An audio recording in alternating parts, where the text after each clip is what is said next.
হাসির রাজা, জ্ঞানের রাজা, রসিক রাজা গোপাল ভাঁড়। কি গো, কতদিন হয়ে গেল তোমাদের রাজসভা বন্ধ? হ্যাঁ, আচ্ছা, মহারাজ যদি বেতন দিতে না পারেন তাহলে রাজসভা খোলা রেখে কি লাভ বলো তো? বলি বাড়িতে যা চাল আছে তাতে এক সপ্তাহের বেশি আর রান্না হবে না কিন্তু। হ্যাঁ, সেই জন্যই তো হিসেব করছি।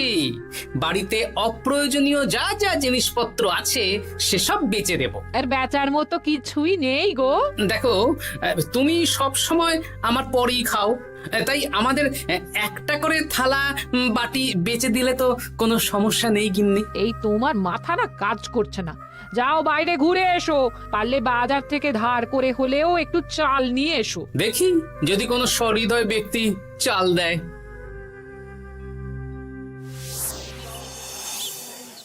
না গোপাল দাদা, বাজারের অবস্থা খুব খারাপ, আর আমি ধারে বিক্রি করছি না। আহা, আরে আমি কোনোদিন তোমার একানাও বাকি রেখেছি বলো? আমি বুঝতে পারছি গোপাল দাদা, কিন্তু আমিও নিরুপায়। গত মাসের বেতন এখনো পাইনি। মহারাজ অনির্দিষ্ট কালের জন্য রাজসভা বন্ধ রেখেছেন। বিশ্বাস করো, বিশ্বাস করো, বেতন পেলেই তোমার ধার আমি মিটিয়ে দেব। এই সপ্তাহ খানেক আগে একই কথা বলে সেনাপতি ধারে 25 কেজি চাল নিয়ে গেছেন। এখন ওনার কোনোই পাত্তা নেই। কি যে করি, কাছের বন্ধু বলতে বিজ্ঞানী আর সভাকবি। দেখি ওদের বাড়িতে একবার ঢুঁ মেরে।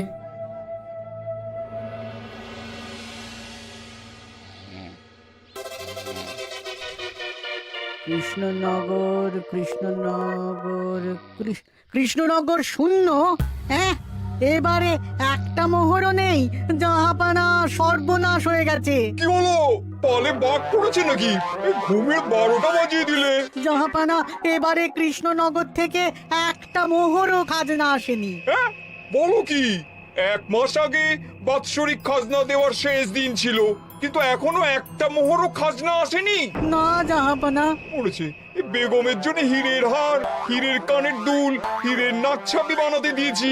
উজির, যা হোক করে কৃষ্ণনগর থেকে আমার খাজনা চাই চাই। তাহলে তো কৃষ্ণচন্দ্রকেই তলব করতে হবে। যা করার করো। বাবা, এই সময় তোমার শখ হয়েছে ময়না পোষা? আরে না না, আমি পুষিনি। একটা পশ্চিমের গ্রামে কদিন আগে ঘুরতে গিয়েছিলাম। আচ্ছা, ওখান থেকে নিয়ে এসেছো? না, তাও আনিনি, ছোলা খেতে দিয়েছিলাম। দেখি তারপর আমার পিছনে পিছনে উড়ে উড়ে চলে এসেছে। বাহ বাহ বাহ, এ তো ভালো কথা। বিয়ে তো করলে না, তাও একটা সঙ্গী জুটেছে। এ যে সে পাখি নয় গোপাল, এ ময়না কথা বলে, দেখবে। এই ময়না, বলো তো গোপাল এসেছে।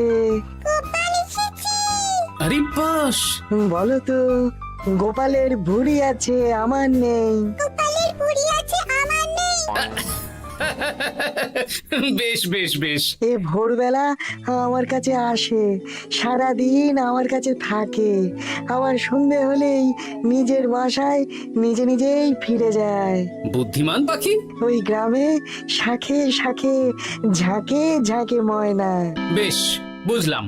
তা বিজ্ঞানী, তোমার কাছে আমি আসলে একটা দরকারে এসেছি। বলো কি দরকার? আসলে ওই টানাটানির সংসার চলছে, বুঝলে। বাড়িতে চাল বাড়ন্ত, কদিন পরে হাঁড়ি চড়বে না। তুমি কিছু পয়সা ধার দিতে পারবে? আরে এমন করে বলছো কেন? আমার তো সংসার নেই, এত খরচও নেই। তুমি বাড়ি যাও, আমি 2 বস্তা চাল পাঠিয়ে দেব। ধন্যবাদ বিজ্ঞানী, তোমার মতো বন্ধু পাওয়া মুশকিল। বন্ধুত্বে এইসব ধন্যবাদ দেওয়ার দরকার নেই, একে অপরের পাশে থাকলেই হলো।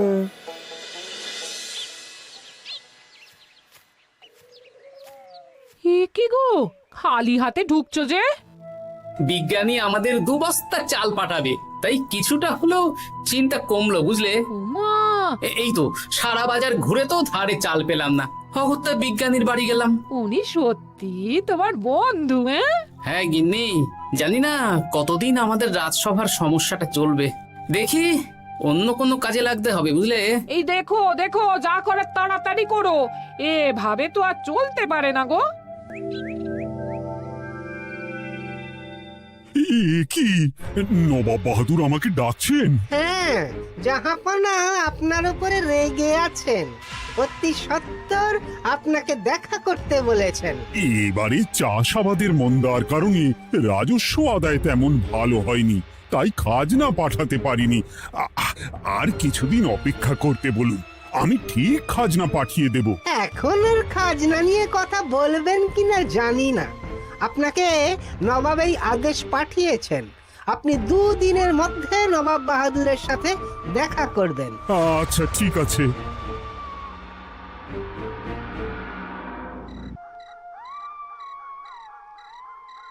মহারাজ, এই বিপদের সময়ে আপনাকে একমাত্র একজনই সাহায্য করতে পারে, আর সে হলো গোপাল। আমি কোন মুখে গোপালকে ডাকবো বলো তো রানী? দীর্ঘদিন ওদের বেতন দিতে পারছি না। গোপাল এরকম স্বার্থপর মানুষই নয় যে নিজের কাজের সময় কাজী আর কাজ ফুরলে বাজি হয়ে যাবে। আপনি একবার বলেই দেখুন না।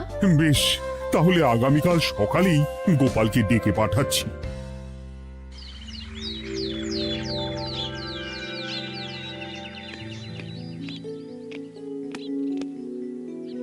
আসতে পারি মহারাজ? হ্যাঁ গোপাল, এসো এসো। মহারাজ আমাকে হঠাৎ ডেকে পাঠালেন যে? শোনো, নবাব বাহাদুর বলেছেন ওখানে যেতে হবে, কারণ এবারে কৃষ্ণনগর থেকে কোনো খাজনা পৌঁছয়নি। মহারাজ, আপনি গেলেও বিপদ, না গেলেও বিপদ। হ্যাঁ, সেটাই তো আমাকে সবচেয়ে বেশি ভাবাচ্ছে, কিন্তু না গেলেই যে নয়। তাহলে এক কাজ করি মহারাজ, আমিও বরং আপনার সাথে যাই। যা বিপদ আসবে একসাথে লড়বো। ও গোপাল, তুমি যেন আমার বুক থেকে পাথর নামিয়ে দিলে। তোমাকে যে কি বলে ধন্যবাদ জানাবো। তাহলে কখন বেরোবেন বলুন? আজকে সন্ধ্যের দিকে বেরিয়ে পড়বো, তাহলে কাল সকাল সকাল মুর্শিদাবাদ পৌঁছে যাব। কতদিন থাকতে হবে তো কিছুই জানি না, তাহলে ওই 3-4টে জামা কাপড় ধুতি নিয়ে নেব, কি বলেন? হ্যাঁ হ্যাঁ, তাই নিও। তাহলে সন্ধ্যাবেলা রাজবাড়িতে এসো, একসাথেই বেরিয়ে পড়বো। আচ্ছা মহারাজ। বলি, তোমার কি মুর্শিদাবাদে না গেলেই নয় গো? আমাকে তো যেতেই হবে গিন্নি। জানি নবাব বাহাদুর কিভাবে ছক করে কল করে, তুমি সাবধানে থেকো গো। দেখো, আমি যখন যাচ্ছি তখন নবাব বাহাদুরকে এবার সাবধানে থাকতে হবে। হ্যাঁ, ঠিক আছে, মাথা ঠান্ডা রাখবে, বেশি ওস্তাদি করতে যাবে না। এমনিতেই আমাদের অবস্থা এখন ভালো নয়। আরে তুমি অতিরিক্ত চিন্তা করো না তো গিন্নি। জাহাপনা, কন্যাগুলো কবে আসবে? এখনো 2-3 দিন সময় লাগবে বেগম। এত সময় লাগছে কেন জাহাপনা? দেশের কোণে কোণে খুঁজে সেরা সেরা হিরে দিয়ে বানানো হচ্ছে যে, সময় তো লাগবেই বেগম। তাহলে তো অনেক খরচ হচ্ছে। তাও হচ্ছে বটে, কিন্তু তোমার জন্য আমি সব করতে পারি। আমাদের মুর্শিদাবাদের হীরালালের হাতের কাজ দেশের সেরা। আপনি সত্যি আমাকে ভালোবাসেন, আমার জন্য এত খরচ করে গয়না বানিয়ে দিচ্ছেন। তুমি খরচ নিয়ে এত চিন্তা করো না। কৃষ্ণনগর থেকে এই বছর ভালো খাজনা প্রাপ্য ছিল, কিন্তু এখনো একটা কানাকড়িও আসেনি। তাহলে আপনার গয়না বানাতে যা খরচ হবে সব আপনার সিন্দুক থেকে দিয়ে দেবেন? না না না, কৃষ্ণনগর থেকেই আদায় করব, ওকে তলব করেছি। আচ্ছা, সহিস, গাড়ি ছাড়ো। যথাজ্ঞা মহারাজ। এই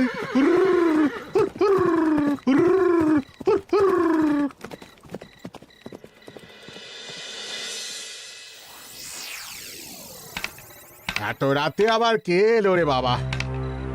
খুলছি।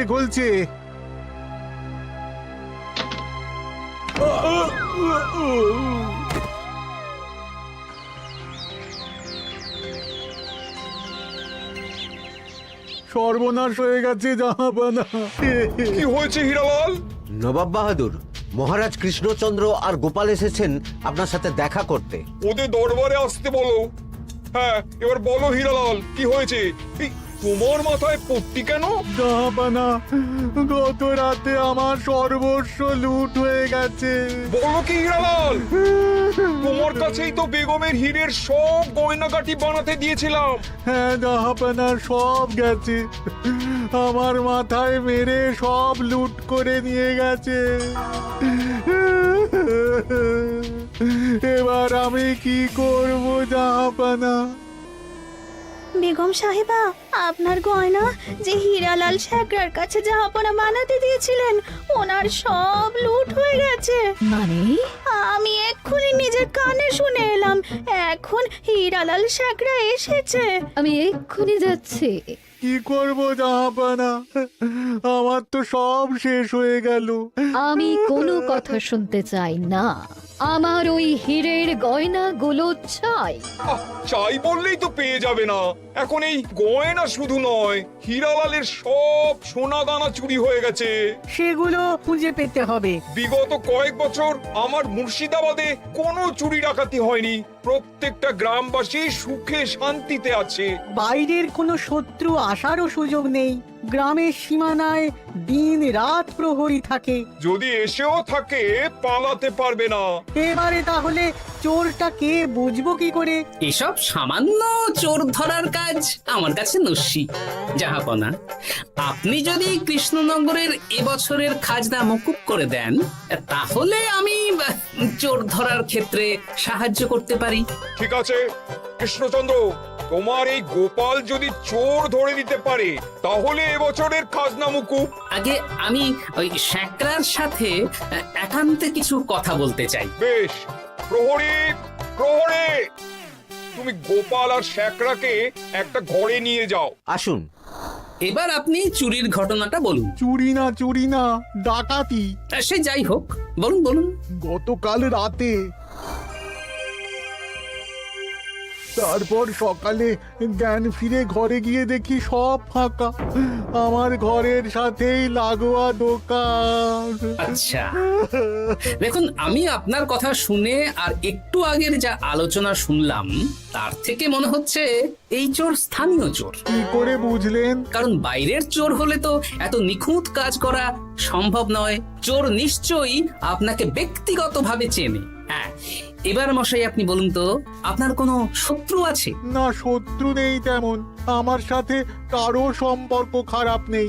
আর আমাদের পাড়ায় সবাই ব্যবসায়ী, সবাই সম্ভ্রান্ত লোকজন। বেশ, তাহলে সব ব্যবসায়ীদেরকেই ডাকতে হবে। আমি নবাব বাহাদুরকে বলে দিচ্ছি, আপনি এখন আসুন। নবাব বাহাদুর, আপনি ওই গ্রামের সকল ব্যবসায়ীদের আপনার মহলে ডাকার ব্যবস্থা করুন। সবাই কিন্তু বেশ সম্ভ্রান্ত ব্যবসায়ী। সে হোক না, ওই গ্রামে তো সবাই ব্যবসায়ী, আর বাইরের কোনো লোক গ্রামে ঢোকেনি বা বাইরেও যায়নি। তাই যদি কেউ চোর থেকে থাকে, তাহলে ওই ব্যবসায়ীদের মধ্যেই আছে। বেশ, আমি সবাইকে আমার মহলে নিয়ে আসার ব্যবস্থা করছি। আর একটা ফাঁকা বড় ঘর চাই, যেখানে চোর ধরার পরীক্ষা হবে। আর সেই ঘরে আমাদের কৃষ্ণনগরের ঘোড়া চোর ধরবে। হ্যাঁ, ঘোড়া চোর ধরবে?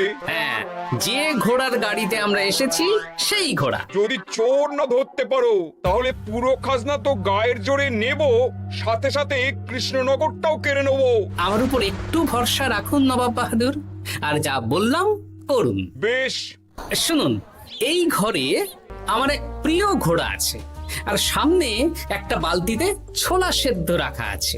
আপনারা সকল ব্যবসায়ীগণ একে একে যাবেন, দরজা ভিতর থেকে বন্ধ করবেন, আর ঘোড়াকে এক মুঠো করে ছোলা খাইয়ে ফিরে আসবেন।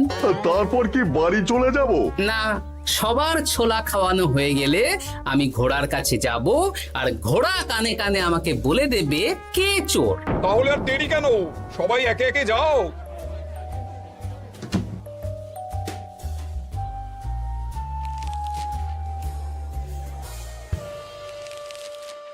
কি করি যদি ঘোড়া সত্যি সত্যি বুঝে যায়? ছোলা খাওয়াবোই না। ব্যাস, ছোলা খাওয়ানো হয়ে গেল। এবার গোপাল বলো তো কে চোর? দাঁড়ান, ঘোড়ার মুখের কথা শুনে আসি। আমি বলে দিচ্ছি জাহাপানা, গোপাল এসব মশকরা করছে, সব মশকরা। ঘোড়া বলে দিয়েছে কে চোর। বলো গোপাল, কে চোর? তার আগে সকল ব্যবসায়ীর হাত দেখে আমি পরীক্ষা করতে চাই। সে দেখো, কিন্তু বলো কে চোর? দেখি দেখি না, দেখি আপনারটা। না, আপনিও না। না, আপনিও না। একই মশাই, চুরিটা তো আপনিই করেছেন, আপনিই চোর। কি উল্টো পাল্টা কথা বলছেন? আমি চুরি করিনি। হ্যাঁ, আপনিই চুরি করেছেন, তাই ভয়ে ঘোড়াকে ছোলা খাওয়াননি। কারণ আমি ছোলার মধ্যে রান্নার হলুদ গুঁড়ো মিশিয়ে রেখেছিলাম, তাই যারা যারা ঘোড়াকে ছোলা খাইয়েছেন সবার হাতেই হলুদ রং লেগে আছে। শুধু ওর হাতে নেই। ভাই, শেষে তুই? তোর মনে মনে এত হিংসা? ভাই মানে? আরে ও তো আমার খুড়তো ভাই পান্নালাল, ওরও সোনা গয়নার ব্যবসা। ব্যাস, এবার তাহলে বলেই দিন পুরো ব্যাপারটা, কারণ এখান থেকে পালানোর কোনো পথ নেই। ভুল হয়ে গেছে জাহাপনা, আমার দাদা আমার থেকে অনেক বেশি রোজগার করত, তাই আমার মনে মনে হিংসে ছিল। তারপর বেগম সাহেব আর হীরের গয়না বানানোর এত বড় বায়না পেল, তাই হিংসা আরো বেড়ে গেল। আর তুই চুরি করলি? চুরির সব জিনিস কোথায় আছে? আমার বাড়িতেই আছে জাহাপনা। সাব্বাস গোপাল, সাব্বাস, তোমার কি বুদ্ধি! তাহলে জাহাপানা, কথা মতন আমাদের এই বছর তাহলে খাজনা দিতে হচ্ছে না। না, কথা যখন দিয়েছি তখন আমি তো আর কথার খেলাপ করতে পারি না। আচ্ছা গোপাল, তোমার তো এত বুদ্ধি, আমার একটা শখ পূরণ করতে পারবে? কি শখ বলুন নবাব বাহাদুর। আমার অনেক দিনের ইচ্ছে একটা হাওয়া মহল বানাবো, কিন্তু ঘরামি রাজমিস্ত্রি কেউই বানাতে পারবে না বলছে। তুমি কি বানিয়ে দিতে পারবে? আগে পারবো জাহাপনা, কিন্তু তার বদলে আমি কি পাবো? আগামী 5 বছর কৃষ্ণনগরের খাজনা মুকুব, আর তোমাকে আমি 100 মোহর উপহার দেবো।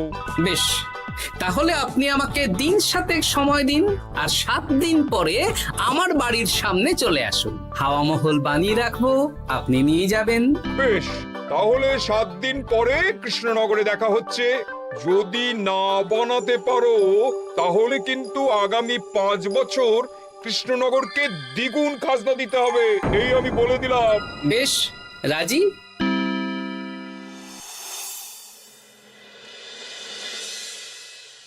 বেশ তো বড় মুখ করে বলে দিলে হাওয়া মহল বানাবে। রাজি রাজি। এবার যদি না বানাতে পারো, সব তো উল্টে যাবে। আপনি চিন্তা করবেন না মহারাজ, নবাব বাহাদুর আমাকে প্যাঁচে ফেলতে চেয়েছেন, তাই আমিও ওনাকে ঘোর প্যাঁচ দেব।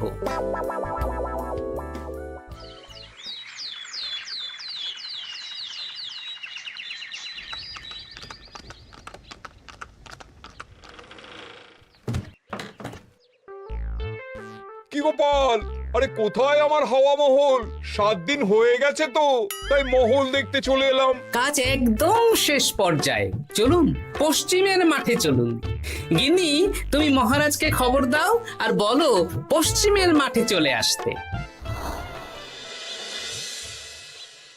আরে তাড়াতাড়ি কর, তাড়াতাড়ি কর। ওই দেখুন, আপনার হাওয়া মহল তৈরি হয়ে গেছে। কই? উপরে দেখুন। ওরে, নবাবের হাওয়া মহল বলে কথা, ইট কথা হয়ে গেছে। এবার রং কর, রং কর। হাওয়া মহল রং করছি তো, এত তাড়া দিস না। আরে তাড়াতাড়ি কর, তাড়াতাড়ি কর। আরে এসব আবার কি? ময়না পাখি হাওয়া মহল তৈরি করছে? হ্যাঁ, হাওয়া মহল তো, তাই হাওয়াতেই তৈরি হচ্ছে। হাওয়া তো আর চোখে দেখা যায় না, আমি তৈরি করিয়ে দিয়েছি। এবার জাহাপনা আপনি নিয়ে যান। হয়ে গেল, এবারেও গোপাল দাও মেরে দিল। মানে আমি কি করে? সে তো জানি না জাহাপনা, আপনি বলেছিলেন হাওয়া মহল বানিয়ে দিতে হবে, আর আমি আপনার আবদার পূরণ করেছি। এখন আগামী 5 বছর আমরা খাজনা মুক্ত। সাব্বাস গোপাল। ওরে, রংটা ভালো করে কর, ভালো করে কর। নবাবের হাওয়া মহল। গোপাল, তুমি সত্যিই বুদ্ধিমান, তোমার বুদ্ধির জবাব নেই। শোনো, আগামী 5 বছর কৃষ্ণনগরের খাজনা মুকুব, আর এই নাও তোমার 100 মোহর উপহার। এবার বলো তুমি এই অসম্ভবকে সম্ভব করলে কি করে? আমি বুঝতেই পেরেছিলাম আপনার মুর্শিদাবাদের চোর ধরার পরে আপনি আমাকে যখন হাওয়া মহল বানাতে বললেন তখন নিশ্চয়ই কোনো উদ্দেশ্য আছে, কারণ আপনি তো মন থেকে চাননি যে খাজনা না দিয়ে আমরা মুক্তি পাই। তাই গোপাল এই চালটা চাললো। যদিও আমি গোপালকে একটু সাহায্য করেছি। কিরকম সাহায্য? কদিন আগে আমি বিজ্ঞানীর ঘরে গিয়ে দেখি একটা ময়না হুবহু মানুষের মতন কথা বলছে, আর বিজ্ঞানী বলল এরকম অনেক ময়না পাখি আছে। ব্যাস এই এক সপ্তাহ ধরে আমি ময়নাগুলোকে বিভিন্ন বুলি শেখালাম, আর ওরা সেগুলোই বলে চলেছে। নয়, হ্যাঁ। ওরে রংটা ভালো করে কর, ভালো করে কর, নবাবের হাওয়া মহল। মহারাজ 100 মোহর আপনি রাখুন। আমাদের সব সভাসদদের এই মোহর থেকেই আপাতত বেতন দিয়ে রাজসভা শুরু করুন। ধন্যবাদ গোপাল, তোমাকে আমার সভাসদ পেয়ে আমরা সবাই ধন্য। আর বিজ্ঞানীকেও।